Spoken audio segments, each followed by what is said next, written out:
aquí, pero quiero deciros que vuestra presencia aquí tiene un sentido. Nos anima a todos, nos ayuda, nos estimula, nos hace ser más fuertes y nos hace poder decir: vamos a ganar las elecciones el próximo 7 de junio. Gracias por estar aquí. El 7 de junio vamos a ganar.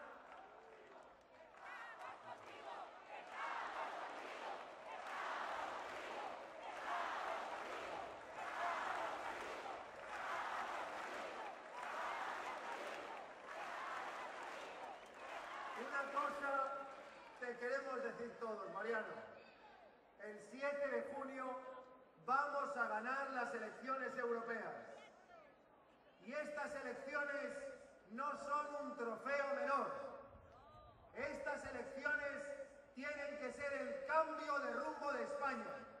Y a partir del 8 de junio le pediremos a Zapatero que, si es valiente, convoque elecciones generales y ganemos cuanto antes el gobierno de España.